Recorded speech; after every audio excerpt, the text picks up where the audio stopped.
안녕하십니까. 가톨릭대학교 인천성모병원 소화기내과 김병욱입니다.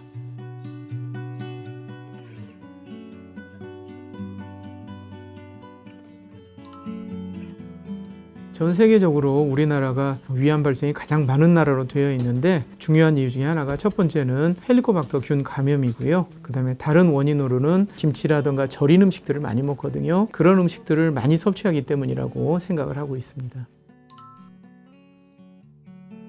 식습관하고 관련이 있다고 저는 생각을 하고 있는데요. 찌개를 같이 떠먹는다던가 술잔을 돌린다던가 이런 것들이 사람에서 사람으로 전염이 되는 건데 그런 감염 경로를 통해서 많이 감염이 되지 않나 그렇게 생각을 하고 있습니다. 부가적으로 몇 가지 더 말씀을 드리면 헬리코박터 감염이 높은 나라는 사실 위생 상태가 좋지 않은 그런 나라에 많거든요. 우리나라는 생각해 보면 전 세계적으로 이제 선진국 대열에 들어섰기 때문에 위생은 많이 개선이 됐습니다. 하지만 이미 과거에 감염이 됐던 분들이 많이 있는 거고요. 헬리코박터 자체에도 위암을 유발하는 독한 그런 균이 있고 위암을 유발하지 않은 약한 균이 있고 이렇다고 보고 있습니다. 아프리카나 이런 개발도상국들이 사실 굉장히 감염률은 높지만 그런 데는 위암 굉장히 드물거든요. 동아시아, 우리나라, 일본, 중국 이런 데서 발견되는 헬리코박터들이 그런 독성을 가지고 있는 균들이 많이 있습니다.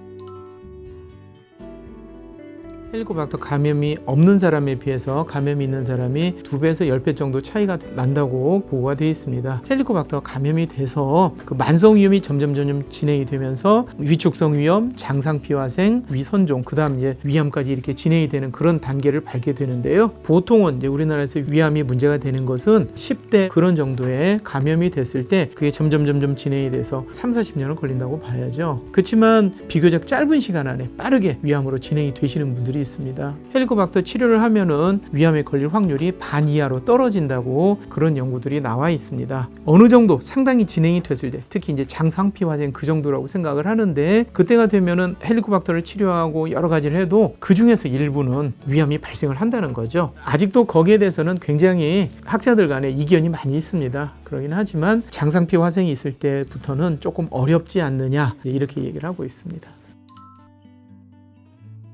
우리 대한상부의장관 헬리코박터 학회에서 1990년대, 2000년대 초반에 했던 것은 거의 70% 육박을 했었거든요. 근데 지금 2015년, 16년도에 검사를 한 거에서는 한 50% 정도로 떨어졌습니다. 그 이유에 대해서 이제 여러 가지 분석이 있는데 첫째는 이제 많은 분들이 헬리코박터의 위험성을 알고 치료를 받으셨고요. 두 번째는 위생 상태가 많이 개선이 된 거죠. 또 최근에는 이제 개인 용기 뭐 이런 거 많이 쓰지 않습니까? 뭐 텀블러를 쓴다던가 뭐 이런 식으로 감염률이 많이 낮아졌다고 보고 있습니다.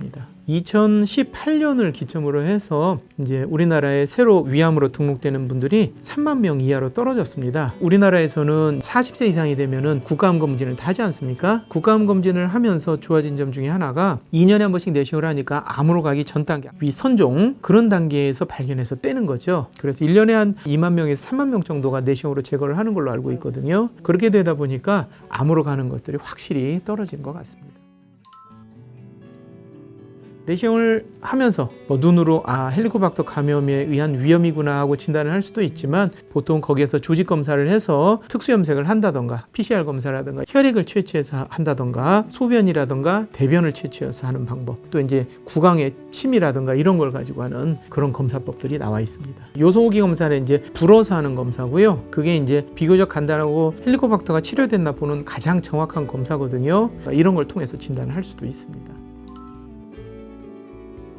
꼭 치료를 해야 되는 경우 전 세계 어디서나 위궤양, 십이장 궤양이 있는 사람들은 반드시 검사를 하고요. 말트림프종이라는 게 있습니다. 그런 경우 그 다음에 내시경으로 위암이라든가 위선종 같은 걸 제거하신 분들 이런 분들은 반드시 헬리코박터 검사를 해서 치료를 하는 것이 큰 도움이 된다는 게 알려져 있습니다. 그래서 이런 분들은 반드시 검사를 하고요. 나머지는 가족 중에서 위암 환자가 있었다던가 아니면 만성위염이 심하다던가 이런 경우에 해볼 수가 있겠습니다.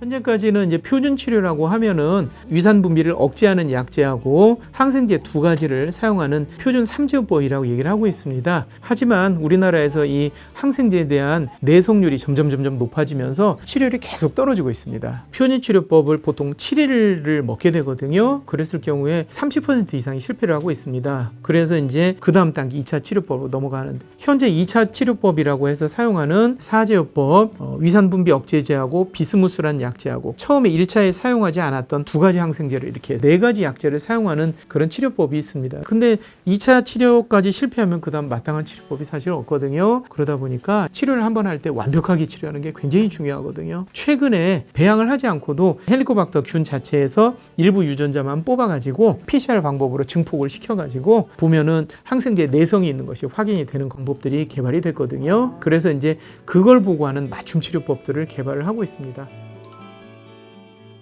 여기 보시면 조기위암의 다양한 형태를 보여주고 있습니다. 이렇게 납작해서 주변하고 잘 구분이 되지 않는 경우도 있고요. 여기 보면 주름이 이렇게 모이는 것처럼 되어 있죠. 여기는 위가 좀 헐었습니다. 여기도 그렇고요. 아니면은 뭔가가 색깔도 이상하고 살짝 패인 것도 같고 이런 것들.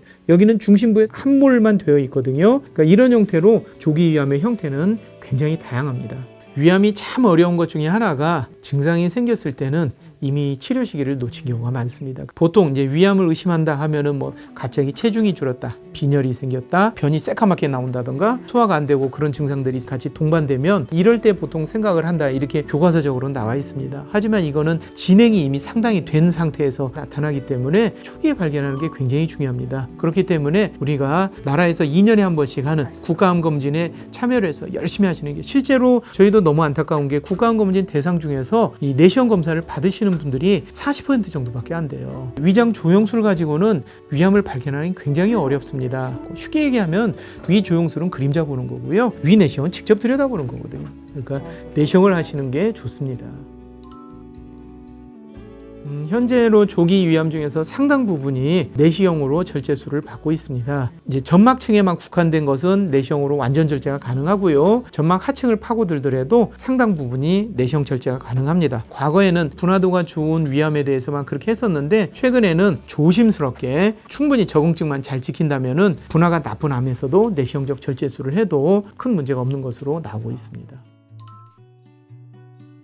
위암 예방을 위해서는 첫 번째는 40세 이상이 되신 분들은 2년에 한 번씩 암 검진에서 내시경 검사를 꼭 받으시기를 부탁드리겠습니다. 두 번째는 국이나 찌개 이런 것들을 서로 떠먹거나 이런 것보다는 개인 용기를 통해서 하시고 술잔 돌리는 것도 최대한 줄여줬으면 좋겠습니다. 그리고 소금을 많이 섭취하게 되면 위염이 진행되는 속도가 빨라지고 위암이 생길 수 있기 때문에 이런 것들을 좀 주의하시고 신선한 채소라든가 과일 같은 걸 많이 드시는 것들이 일부 도움이 될 수 있다는 연구들이 있거든요. 그렇게 하시면은 위암이 생겼다고 하더라도 초기 상태에서 발견해서 완치가 가능하실 거라고 생각하고 있습니다.